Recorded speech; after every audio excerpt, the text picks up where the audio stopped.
of the United States of America. Hi, boys and girls, ready to get started? Once upon a time, there were these people in Europe called pilgrims, and they were afraid of being persecuted.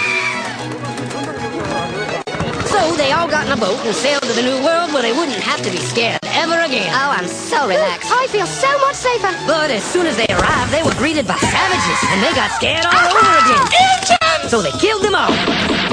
Now, you'd think wiping out a race of people would calm them down, but no. Instead, they started getting frightened of each other. Witch! So they burned witches. In 1775, they started killing the British so they could be free. And it worked. But they still didn't feel safe. So they passed a Second Amendment which said every white man could keep his gun. I loves my gun. Loves my gun. Which brings us to the genius idea of slavery. You see, boys and girls, the white people back then were also afraid of doing any work. So they went to Africa, kidnapped thousands of black people, brought them back to America, and forced them to work very hard for no money. And I don't mean no money like I work at Walmart and make no money. I mean $0. Nothing. Not a zip. Doing it that way made the USA the richest country in the world.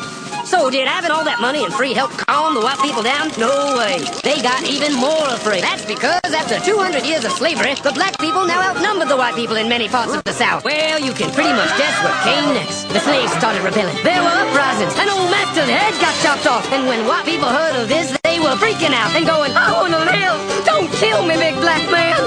Well, just in the nick of time came Samuel Colt, who in 1836 invented the first weapon ever that could be fired over and over without having to reload. And all the Southern whites were like, yeehaw! But it was too late. The North soon won the Civil War and the slaves were freed. Yep, they were free now to go chop all the old masters' heads off. And everybody was like, oh no, we're gonna die. But the freed slaves took no revenge. They just wanted to live in peace. But you couldn't convince the white people of this. So they formed the Ku Klux Klan. And in 1871, the same year the Klan became an illegal terrorist organization, another group was founded, the National Rifle Association. Soon politicians passed one of the first gun laws, making it illegal for any black person to own one. It was a great year for America, the KKK and the NRA. Of course, they had nothing to do with each other, and this was just a coincidence. One group legally promoted responsible gun ownership, and the other group shot and lynched black people.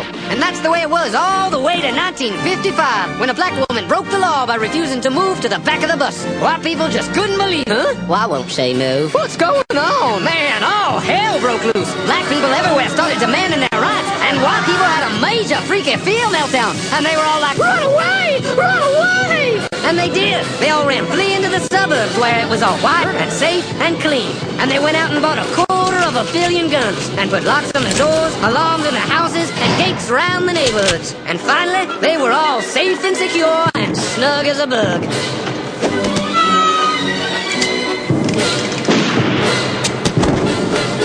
And everyone lived happily ever after.